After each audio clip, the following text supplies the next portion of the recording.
بسم اللہ الرحمن الرحیم۔ شروع اللہ کے نام سے جو بڑا مہربان اور نہایت رحم کرنے والا ہے۔ تمام حضرات سورہ فاتحہ اور درود پاک پڑھ لیجئے۔ اعوذ باللہ من الشیطان الرجیم، بسم اللہ الرحمن الرحیم، الحمدللہ رب العالمین، الرحمن الرحیم، مالک یوم الدین، ایاک نعبد وإياك نستعين، إياك نعبد وإياك نستعين، إياك نعبد وإياك نستعين، اهدنا الصراط المستقيم صراط الذين أنعمت عليهم غير المغضوب عليهم ولا الضالين، آمين۔ اللهم صل على محمد وعلى آل محمد كما صليت على إبراهيم وعلى آل إبراهيم إنك حميد مجيد۔ اللهم بارك على محمد وعلى آل محمد كما باركت على إبراهيم وعلى آل إبراهيم إنك حميد مجيد۔ رمضان المبارک کا آج 29واں روزہ ہے۔ پوری دنیا میں تقریباً 200 کروڑ لوگ اس مقدس مہینے میں اپنے رب کو راضی کرنے کے لیے حضرت محمد رسول اللہ صلی اللہ علیہ وسلم کے حکم کے مطابق اپنا وقت، اپنی زندگی، اپنے معمولات گزارنے کے لیے پوری کوشش کرتے ہیں۔ اللہ کے نبی صلی اللہ علیہ وسلم نے یہ جو دین ہمیں عطا فرمایا،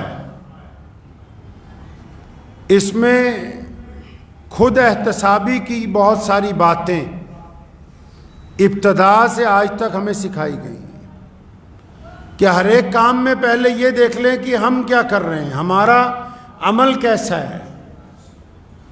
آج 29واں روزہ ہے۔ رمضان المبارک کے کچھ واقعات کی بات نہیں ہوگی، آج ہم اس بات کے اوپر گفتگو کرنا چاہتے ہیں کہ ان 29 دنوں میں ہم نے کیا کھویا ہے، کیا پایا ہے۔ یہ رمضان کے 29 دن کیسے گزرے، ان 29 راتوں میں ہم نے کیا کیا ہے۔ اگر تو یہ رمضان کے 29 دن اور رمضان کی یہ گزر گئی 30 راتیں جو اب تک گزر گئی ہیں، وہ اس بات کی آپ کو تسلی دے رہی ہیں، آپ کے دل کو اگر وہ اطمینان دیتی ہیں، وہ دن، وہ راتیں جو یہ ابھی پیچھے اس مہینے میں گزر گئیں، وہ بار بار آپ کو اطمینان دلاتی ہیں کہ ہاں الحمدللہ کہ میں نے فلاں فلاں گناہ نہیں کیے، میں نے فلاں فلاں بے ایمانی نہیں کی، فلاں فلاں جھوٹ نہیں بولا ہے، فلاں فلاں آنکھوں سے زنا نہیں کیا، میں نے فلاں کے لیے غیبت نہیں کی، فلاں کی برائی نہیں کی، میں نے فلاں کا ناحق مال نہیں کھایا ہے۔ اگر تو یہ 29 دن کا یہ گزر گیا وقت جو دنیا کا اعلیٰ ترین وقت ہے، کوئی معمولی وقت نہیں ہے، پیارے نبی علیہ السلام سے ثابت ہے، اور علی رضی اللہ تعالیٰ عنہ بھی ایک جگہ فرماتے ہیں کہ رمضان کا کسی سے ایک روزہ چھٹ جائے اور پھر وہ ساری زندگی جتنے رمضان آئے ان کے بھی روزے رکھے اور پھر باقی دنوں میں بھی روزے رکھے، لیکن جو رمضان کا ایک روزہ چھٹ گیا اس کے برابر ثواب حاصل نہیں کر سکتا، اس کی پورتی نہیں ہو سکتی ہے جو ایک چھٹ گیا۔ تو یہ 29 دن کیسے گزرے؟ کیا ان 29 دنوں میں محبت بانٹی گئی ہے؟ کیا ان 29 دنوں میں لوگوں کو معاف کیا گیا ہے؟ کیا ان 29 دنوں میں رمضان کی نمازیں جماعت سے ادا کی گئی ہیں؟ کیا ان 29 دنوں میں کسی غریب کو جھڑکا تو نہیں کیا؟ کیا ان 29 دنوں میں گھر کے معاملات اچھے رہے ہیں؟ کیا ان 29 دنوں میں حرام مال آیا تو لوٹا دیا گیا ہے؟ کیا ان 29 دنوں میں کسی سے زنا کا ارادہ ہوا تو توبہ کر لی گئی ہے؟ اگر یہ 29 دن یہ کہتے ہیں مسلمانوں کہ تم نے یہ اچھے گزارے ہیں تو خدا کی قسم دنیا کی کوئی طاقت تمہیں شکست نہیں دے سکتی جب تک ہم خود احتسابی پر نہیں اتریں گے، جب تک اپنے گریبان میں نہیں جھانک کے دیکھیں گے تو پھر دنیا کو کوسنے سے کچھ ہونے والا نہیں ہے۔ جب تک ہم اپنے گریبان میں جھانک کے اپنا اندرون صاف نہیں کر لیتے تب تک ہماری کوئی رہنمائی نہیں کر سکتا ہے۔ آج جمعہ ہے، کبھی سوچا ہے یہ اتنا بڑا دین پوری دنیا میں کیسے پہنچا ہے؟ یہ پوری کائنات میں کوئی چیز ملے نہ ملے ایک چیز ملتی ہے، کیا؟ وہاں جاؤ شام کو جہاں سورج ڈوبتا ہے، کوئی نہیں سوائے اللہ اکبر کی صداؤں سے، اور وہاں جاؤ جہاں صبح کو سورج نکلتا ہے، کوئی نہیں سوائے اللہ اکبر کی صداؤں سے۔ دنیا کا کوئی ایسا ملک، کوئی بھی ملک چاہے اس میں حکومت کسی کی بھی ہو، دنیا کا کوئی ایسی رنگ، کوئی نسل، کوئی ایسی زبان، کوئی ایسی ہوا، کوئی خطہ ایسا ہے جس میں تھوڑے یا زیادہ کلمہ لا الہ الا اللہ محمد رسول اللہ پڑھنے والے لوگ نہ موجود ہوں؟ یہ اتنا بڑا انقلاب پیارے نبی حضرت محمد صلی اللہ علیہ وسلم نے برپا کیا ہے، یہ اتنا بڑا انقلاب کہ آج بھی دنیا کی فرقہ پرست طاقتوں کو اس سے تکلیف ہوتی ہے۔ یہ اتنا بڑا انقلاب کہ آج بھی دنیا کے غنڈے اس انقلاب سے ڈرتے ہیں۔ یہ اتنا بڑا انقلاب کہ پوری کائنات کے اندر جس نے ایک شمع روشن کر دی، یہ برپا کیسے کیا گیا ہے؟ کون سی ایسی باتیں ہیں کہ پوری دنیا میں مسلمان پیارے نبی حضرت محمد رسول اللہ صلی اللہ علیہ وسلم کی تعلیمات لے کے آگے بڑھ رہے ہیں؟ اسلام کی تاریخ تو اٹھائیں۔ ابو جہل نے نبی علیہ السلام کے خلاف سازش کی، اور ابو جہل گورنر ہے، ابو جہل اقتدار میں ہے، ابو جہل مالک ہے مکے کا، ابو جہل عرب کے اندر شہرت رکھتا ہے، ابو جہل کے پاس فوجیں ہیں، اقتدار ہیں، ادھر محمد الرسول اللہ اکیلے ہیں، اور ابو جہل نے اسلام کے خلاف سازش شروع کی، رسول اللہ نے چلنا شروع کیا، ابو جہل پیچھے ہٹتا گیا، رسول اللہ چلتے رہے، اور پھر پورے عرب میں دین پہنچا، عرب سے باہر نکلا، ابو جہل کے چیلے پیچھے ہٹتے رہے، اور پھر پوری دنیا کی حکومتوں نے زور لگایا، لیکن اس کے باوجود دین پوری کائنات میں ہر جگہ پہنچا ہے۔ محمد رسول اللہ نے یہ انقلاب برپا کیا ہے، یہ انقلاب محمد رسول اللہ نے برپا کیا۔ کیسے برپا کیا؟ کیا اچھا صرف کوئی جنگ جیت کے کسی کو اپنے ساتھ رکھا جا سکتا ہے؟ اگر صرف جنگ جیت کے کسی کا ایمان بدلنا ہو تو سیدنا عمر بن خطاب رضی اللہ تعالیٰ عنہ سے بہادر کون ہے مکے میں؟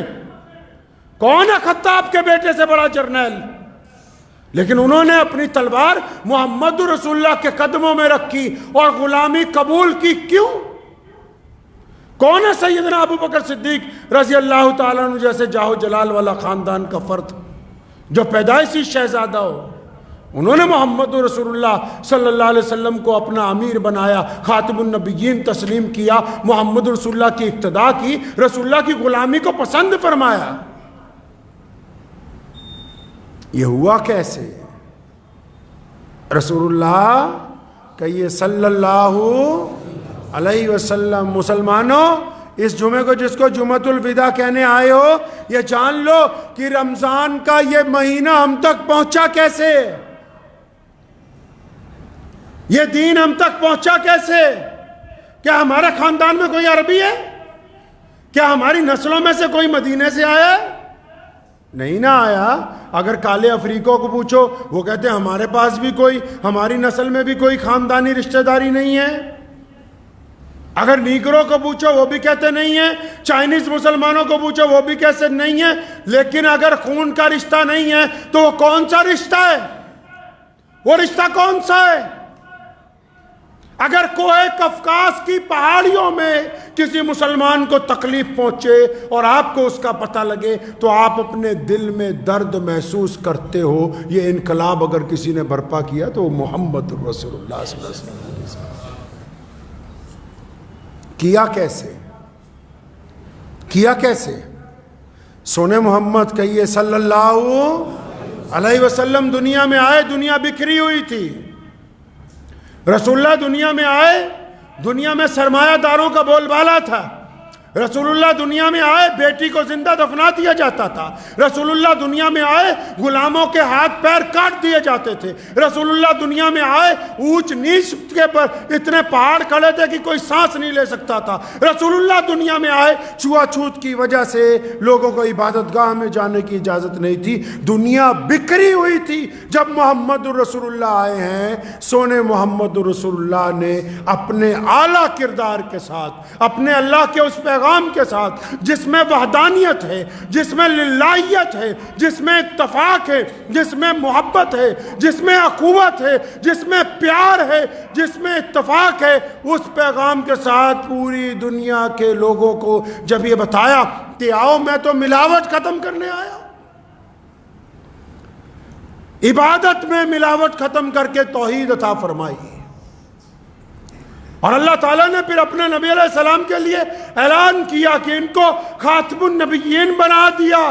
نبوت کے اندر بھی آنے والے دنوں میں اگر کوئی ملاوٹ کرنا چاہے گا وہ بھی دور فرما دی۔ دیکھو توحید کے اندر ملاوٹ کو ختم کیا، لوگوں کو ایک خدا سے جوڑ دیا، اور نبوت میں اعلان ہو گیا کہ اب رسول اللہ کے بعد اب کوئی نہیں آنے والا۔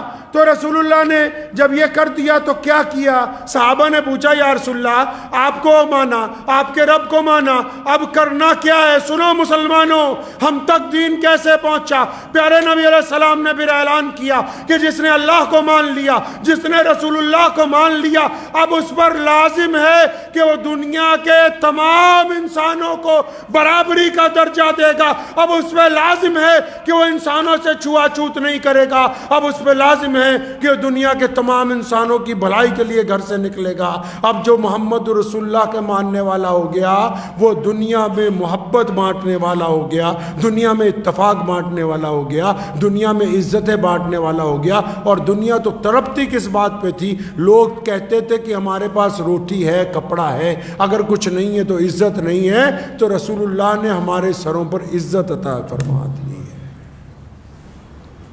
عزت دی نا، ایسے ہی نہیں۔ آج بھی مکے میں جاؤ، مدینے میں جاؤ، اس مسجد میں آؤ، چاہے دنیا کی کوئی مسجد ہو، رسول اللہ نے عزت کیسی بانٹی؟ علامہ اقبال نے کہا نا کہ آ گیا ہے لڑائی میں اگر وقت نماز، قبلہ رو ہو کے زمیں بوس ہوئی قوم حجاز۔ کہتا ہے کہ اگر نماز کا وقت آ گیا نا لڑائی میں بھی، تو قبلے کی طرف منہ کر لیا ساری دنیا کے مسلمانوں نے۔ اور پھر کہتا ہے ایک ہی صف میں کھڑے ہو گئے محمود اور ایاز، ایک ہی صف میں کھڑے ہو گئے محمود اور ایاز۔ محمود کون ہے؟ محمود بادشاہ ہے۔ ایاز کون ہے؟ ایاز غلام ہے، کالا ہے۔ ایاز بادشاہ کو جوتیاں پہنانے کا کام ہے اس کا۔ دیکھو رسول اللہ نے کیسا دین عطا فرمایا۔ کہتا آ گیا عین لڑائی میں اگر وقت نماز، قبلہ رو ہو کے زمیں بوس ہوئی قوم حجاز۔ ایک ہی صف میں کھڑے ہو گئے محمود اور ایاز، نہ کوئی بندہ رہا نہ کوئی بندہ نواز، بندہ صاحب و محتاج و غنی ایک ہوئے، تیری دربار میں پہنچے تو سبھی ایک ہوئے۔ یہ وہ انقلابی پیغام ہے۔ کون سا؟ کہ رسول اللہ نے کہا کہ آؤ ایک اللہ کی عبادت اور رسول اللہ کی اطاعت کے ساتھ ہم دنیا میں سے نفرت ختم کریں گے، ہم اونچ نیچ ختم کریں گے، ہم انسانوں کے اندر جو ایک دوسرے کے ساتھ نفرت کرتے ہیں اس نفرت کو، یہ ان محبتوں کی بدولت ہے۔ دشمن جو ہے اسلام کا وہ بہترین ہتھیار لا سکتا ہے، بہترین حکومت کا استعمال کر سکتا ہے، لیکن یہ فن نہیں لا سکتا کہ ایک بلال حبشی جیسا کالا اور ابو بکر صدیق جیسا سید ایک ہی پلیٹ میں بیٹھ کے کھانا کھائیں۔ یہ دشمن یہ فن نہیں لا سکتا ہے، یہ رسول اللہ نے عطا فرمایا۔ اس بات کو سمجھ لیں آج کہ ہر ایک مسلمان اسلام کا نمائندہ ہے۔ ہمارا کام محبتیں بانٹنا ہے، نفرت کرنا نہیں ہے۔ جو لوگ اسلام کے خلاف بولتے ہیں ہم ان کا جواب نہیں دیتے، ہمارا کردار ان کا جواب دیتا ہے۔ ہمارا کردار ان کا جواب دیتا ہے. مسلمانوں کے کارنامے، مسلمانوں کی محبتیں، مسلمانوں کا اتفاق، مسلمانوں کے اندر خلوص، مسلمانوں کی غریبوں سے محبت، مسلمانوں کا غریب کا، گورے اور کالے کا ایک سب میں کھڑے ہونا، ہمارا پریکٹیکل سماج جو ہے، ہماری جو پریکٹیکل لائف ہے، ہم جو گراس روٹ کے اوپر ہیں، وہ ہماری زندگی بتاتی ہے دنیا کو کہ لوگ بولنے والے بولتے رہیں گے، ہم اپنی کمپنی کا پروڈکٹ سب سے اچھا بنا کے رکھیں گے. دیکھو اللہ نے آپ کو کیسی دولت دی. آج دنیا کتنی ترقی پہ. دل پہ ہاتھ رکھ کے سوچو، مسجد میں بیٹھے ہیں صرف ہم ہی نہیں، پوری دنیا کے مسلمان. اگر کسی مسلمان کو آج سڑک پہ چلتے ہوئے 1000 روپے، 5000، 2000، 2 روپے بھی مل جائیں تو وہ کیا سوچتا ہے؟ وہ یہ سوچتا ہے کہ یہ حلال کے ہیں یا حرام کے ہیں. وہ اپنی مسجد کے امام کو پوچھتا ہے ان کا کرنا کیا ہے، کہ یہ نعمت نہیں ہے اللہ کی کہ اللہ نے تمہارے دلوں میں احساس بیدار رکھا ہوا ہے کہ حلال اور حرام کی تمہیں تمیز دی، اس سے بڑی نعمت کون سی ہوگی؟ آج اگر کسی مسلمان کے کپڑوں پہ پیشاب کا ایک چھینٹا پڑ جائے، ایک چھینٹا کسی مسلمان کے لباس پر، ایک قطرہ اگر پیشاب کا لگ جائے بے چین ہو جاتے. اور کوئی اگر بولے کہ چلو مسجد میں، کوئی بولے کہ نماز پڑھو، کوئی بولے کہ آؤ تسبیح کریں، تو کیا کہتا ہے کہ میں ناپاک ہوں، جبکہ دیکھنے میں کپڑے خوبصورت ہیں، دیکھنے میں صاف ستھرے ہیں. دل میں پاکی اور ناپاکی کا یہ احساس کس نے دلایا؟ اس سے زیادہ خوبصورتی اور تمہیں کیا چاہیے؟ یہ محمد رسول اللہ کا عطا کردہ دین ہے. گناہ ہوتا ہے تو گناہ کو چھپاتا ہے. کسی مسلمان سے کوئی گناہ ہوتا ہے تو گناہ کو چھپاتا ہے، کوشش کرتا ہے کسی کو پتہ نہ لگے. اپنے رب کے آگے شرمندہ ہوتا ہے، اپنے رب کے حضور شرمندگی کے آنسو بہاتا ہے.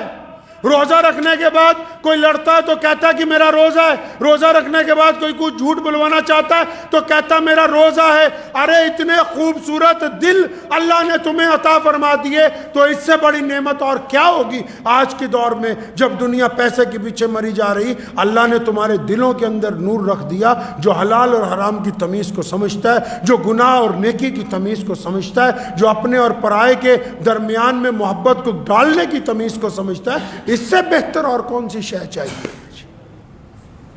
دولت، پیسے، رقمیں، عزت، شہرتیں، یہ تو آنی جانی. تسلی تو اس بندے کو ہے جس کا دل صاف ہے. اور محمد رسول اللہ نے کیا فرمایا؟ رسول اللہ ہم سے کیا چاہتے ہیں؟ کہ ہم محبت بانٹنے والے ہوں. رمضان میں ہم کیا کرتے ہیں؟ محبتیں بانٹتے ہیں.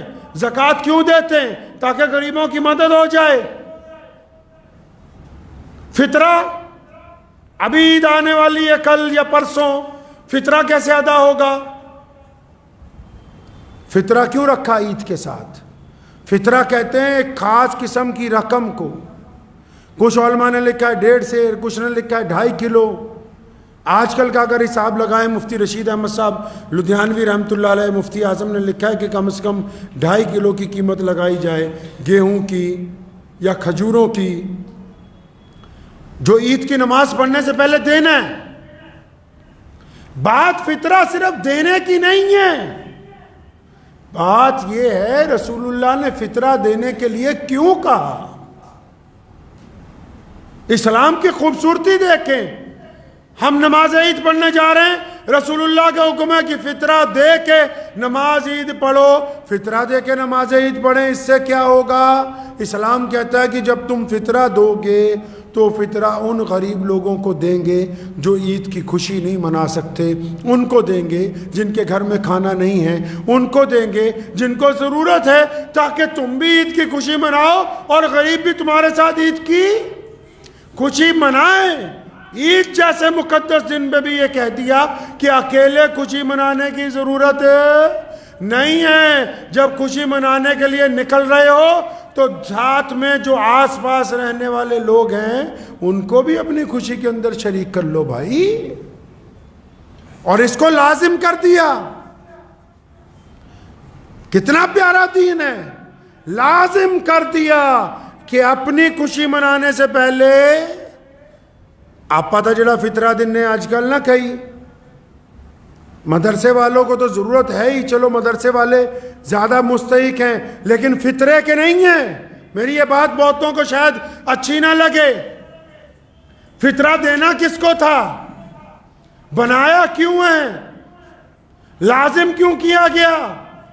سب سے پہلے فطرہ دینے والے پر لازم ہے کہ فطرہ دینے سے پہلے وہ اپنے پڑوسیوں کو دیکھے، اپنے رشتہ داروں کو دیکھے، اپنی جان پہچان والوں کو دیکھے، جس سڑک سے گزرتا ہے ادھر دیکھے۔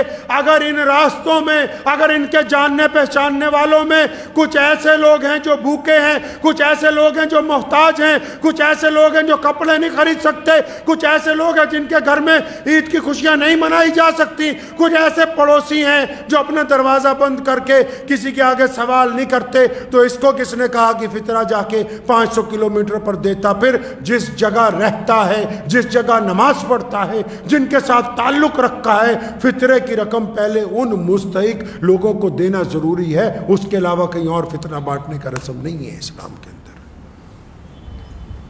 ان کو بھول جاؤ۔ کئی باہر کے ملکوں میں بیٹھے ہیں تو وہ یہاں فون کر دیں گے انڈیا اپنے رشتہ داروں کو کہ ہمارا فطرہ بھی تم دے دینا۔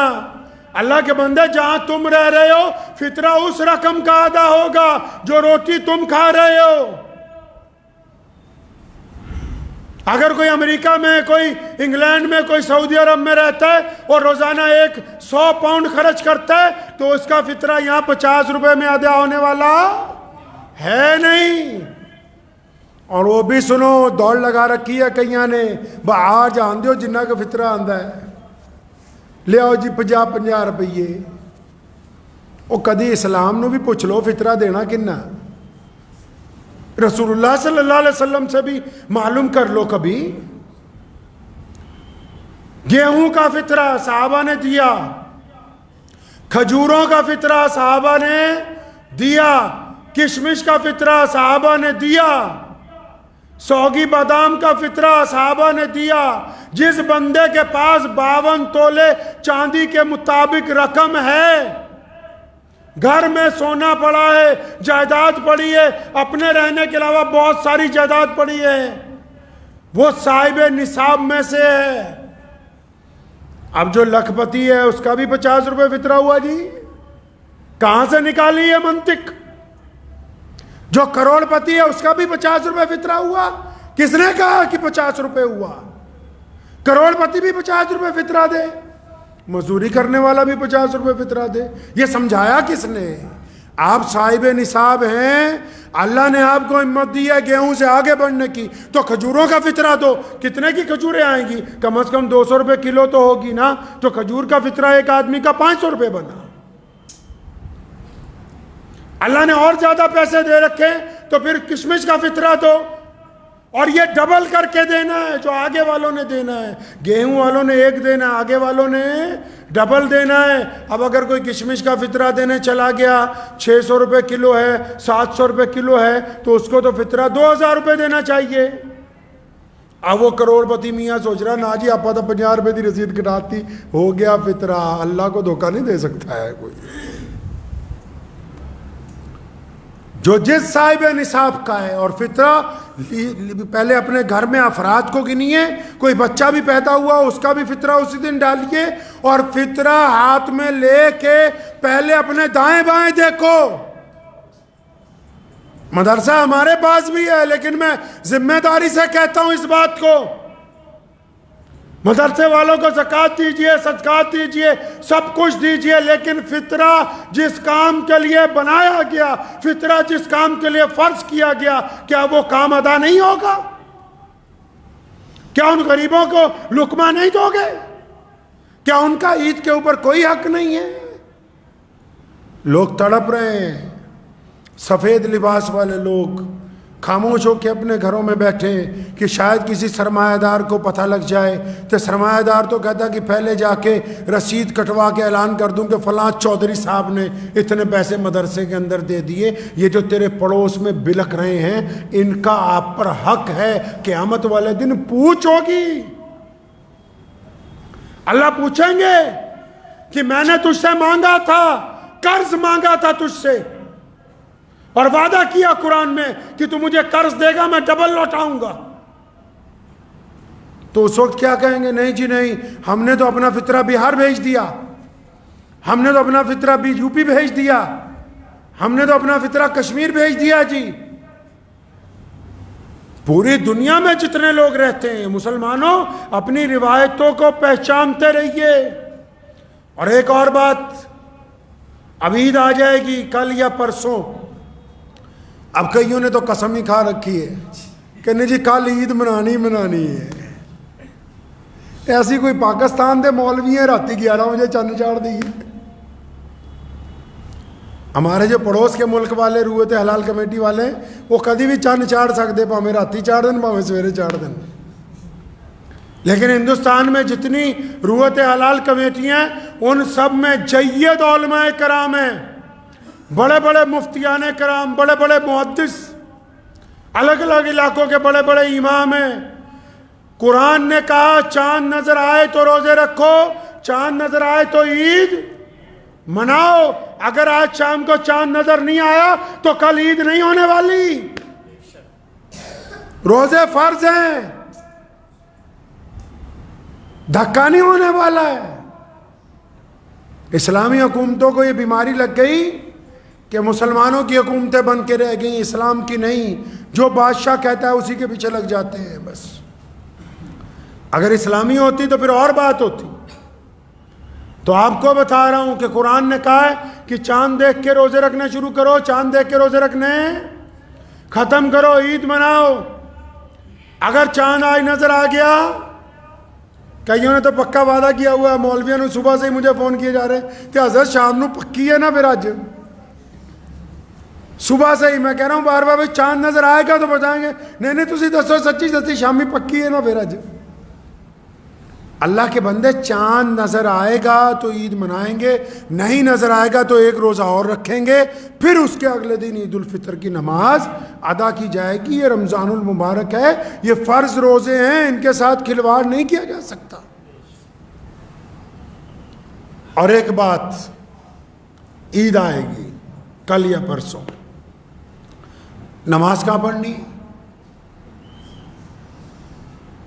پورے ملک میں کہاں نماز پڑھتے ہیں؟ کچھ شہروں میں عیدگاہ ہیں نہیں، لیکن پورے ملک کے جن شہروں میں عیدگاہیں ہیں وہاں مسلمانوں کیا کام شروع کر لیا؟ اب خدا کے لیے اپنی عزت اپنے ہاتھوں نہ خراب کرو۔ جو بندہ نشہ کرتا ہے نا کوئی، وہ سوچتا ہے پتہ نہیں اس میں فلاں فلاں کا کسی کا نقصان نہیں ہونا، اسی کا ہونا ہے۔ کوئی آدمی اگر کوئی منشیات کی چیز کھاتا پیتا ہو، نقصان کس کا ہے جی؟ اسی کا ہے، دوسرے کا ہے نہیں۔ جمعہ کیوں بنایا؟ عید کیوں بنائی؟ نمازوں میں با جماعت ادائیگی کے لیے کیوں کہا؟ امام کو آگے کیوں کھڑا کیا؟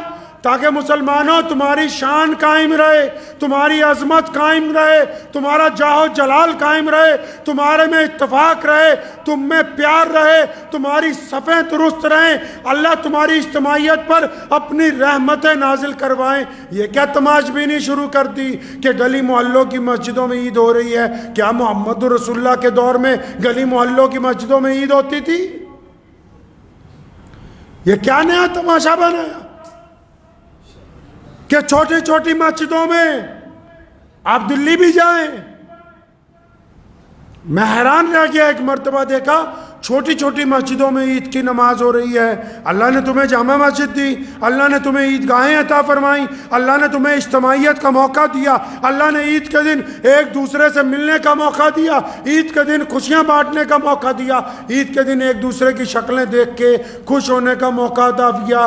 تم نے کیا کرنا شروع کر دیا کہ نہیں جی ہم تو اپنی 2.5 اینٹ کی مسجد میں نماز ہوگی، ثواب ملنے والا ہے نہیں۔ پتہ نہیں کہاں سے فتوے بنا کے لاتے ہو۔ کون کہتا ہے کہ مسلمانوں کی اجتماعیت کو توڑنا ثواب کا کام ہے؟ اب عید والے دن بھی اسلام کو دھکا لگانا شروع کر دیا۔ عید والے دن بھی رسول اللہ کی نعوذ باللہ مخالفت کرتے ہو۔ نبی علیہ السلام کہاں گئے عید پڑھنے؟ پوچھو جا کے اپنے مولویوں سے، رسول اللہ عید پڑھنے کہاں گئے؟ نبی علیہ السلام نے عید کی نماز کہاں پڑھی؟ حضور نبی علیہ السلام عیدگاہ کے لیے تشریف لے کے جاتے تھے. ساری عیدوں پر نبی علیہ السلام ایک موقع شاید ملتا ہے کہ شاید کسی وجہ سے یا بارش کی وجہ سے یا کسی اور وجہ سے، ورنہ نبی علیہ السلام نے تمام عیدین کی نمازیں عیدگاہ میں ادا کی ہیں.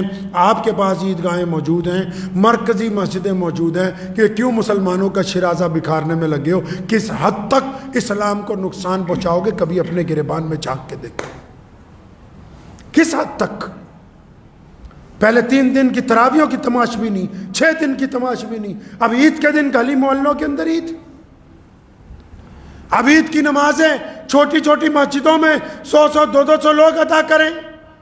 سن لو مسلمانوں، کوئی مفتی مولوی سرکار کے کہنے پر، کوئی بڑے سے بڑے اسلامی ملک کے بادشاہ کے کہنے پر جتنا مرضی یہ کہتا رہے کہ آؤ فلاں فلاں چھوٹی مسجدوں میں نماز ہو جائے گی، رسول اللہ کی مخالفت کر کے اسلام کو پا نہیں سکتے، رسول اللہ کی مخالفت کر کے خوشیاں نہیں پا سکتے. اس لیے پلٹو اپنے رب کی طرف اور اپنے رسول کی طرف اور پتہ کرو کہ ہمارے نبی علیہ السلام عید کیسے مناتے تھے. وہاں پڑھیے عید جا کے جہاں مسلمانوں کے بڑے اجتماع ہوتے ہیں، جہاں عیدگاہوں میں جامع مسجدوں میں نماز ہوتی ہے.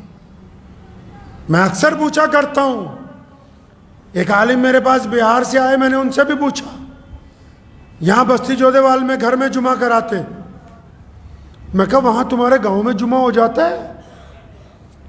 کہ نہیں گاؤں میں تو نہیں ہوتا. میں کروا کے دیکھو کہ نہیں جی مسلمان لٹ بجائیں گے کہ تو گاؤں میں کیسے جمعہ کروا رہا ہے. اچھا تو وہاں دین اور ہے، یہاں دین اور ہے. وہاں نہیں ہوتا، یہاں ہو جاتا ہے. یاد رکھیے اپنی زندگی میں جتنی من مرضی کر لیجئے گا، جو بندے کی من مرضیاں ہوتی ہیں نا اللہ معاف کر دیتے ہیں. لکھ لو اس بات کو دل کی تختی پہ. جو ہماری ذاتی من مرضیاں ہوتی ہیں نا، پھر چاہے ان میں چوری ہو، ڈاکہ ہو، بےایمانی ہو، جو مرضی گناہ ہو، یہ ساری من مرضیاں اللہ کے آگے جب بندہ روتا ہے نا تو معاف ہو جاتی ہیں. لیکن جو دین کے اندر گنڈا گردی کرنا چاہتا ہے، جو دین میں من مرضی کرنا چاہے، کیونکہ یہ دین ہمارا نہیں ہے، اس کے مالک محمد الرسول اللہ ہیں، ہم اس کے چوکیدار ہیں. چوکیدار کو تو کوئی حق نہیں کہ وہ اپنی مرضی سے کہے کہ میں جائیداد بیچ دوں یا بڑھا دوں یا کم کر دوں. ہم چوکیدار ہیں دین کے، مالک محمد الرسول اللہ ہیں. جو لوگ دین میں گنڈا گردی کرنا چاہتے ہیں وہ قیامت والے دن اللہ کے حضور سخت پکڑ کے اندر آ جائیں گے. اس لیے جو مرضی کر لیجئے، اسلام کے ساتھ کھلواڑ کرنے کی کوشش نہ کیجیے گا. کریں گے انشاءاللہ. کوشش کرنی ہے کہ عیدگاہ میں نماز پڑھیں. عیدگاہ نہیں ہے جامع مسجد میں پڑھیں، شہر کی اور کسی بڑی مسجد میں پڑھیں، اپنے علاقے کے بڑے اجتماع میں پڑھیں. لیکن یہ جو گلی محلوں میں جہاں 100 آدمی 200 آدمی 150 آدمی چھوٹی چھوٹی نمازیں پڑھا رہے ہیں، کوئی فائدہ نہیں ہے. اس نماز پڑھانے کا کوئی فائدہ نہیں ہے. رسول اللہ کی اتباع کیجئے، اسلام کی اجتماعیت کو نہ خراب کرو. کسی نے کہا ہے نا کہ متحد ہو تو بدل سکتے ہو نظام عالم کو، متحد ہو تو بدل سکتے ہو نظام عالم کو، منتشر ہو تو مرو شور کیوں مچاتے ہو. تو اس لیے یہ جو رات آ رہی ہے، اب آج کی رات یا کل کی جو بھی عید کی رات ہوگی، یہ اپنی مزدوری لینے کی رات ہے اللہ کی حضور. تو اس رات کو ضائع نہیں کرنا انشاءاللہ. اللہ سے خوب مانگنا ہے اور اپنی غلطیوں کی تلافی کرنی ہے. اور ایک اچھا مسلمان، ہم پازیٹیو ویو کے لوگ ہیں. میرے والد شیخ اسلام مولانا حبیب الرحمن لدھیانوی رحمۃ اللہ علیہ نے ہمیں بچپن سے سکھایا کہ بدترین حالات میں اچھا سوچنا رسول اللہ کی سنت ہے. ہم ایسے نہیں سوچتے کہ رمضان کے بعد مسجد خالی ہو گئی، ہم ایسے سوچتے ہیں کہ رمضان کے بعد پچھلے سال 1 صف تھی، آج 6 صفیں ہیں، اس کا مطلب ان روزوں نے ہمیں 5 صفوں کا اضافہ ادا کر دیا۔ تو آج کی رات یا کل کی رات اپنے رب سے پوری دنیا کے لیے دعائیں مانگیں، دعا کیجیے اللہ تعالیٰ مجھے بھی اور آپ سب کو اس پہ عمل کی توفیق عطا فرمائے۔ وآخر دعوانا ان الحمد للہ رب العالمین۔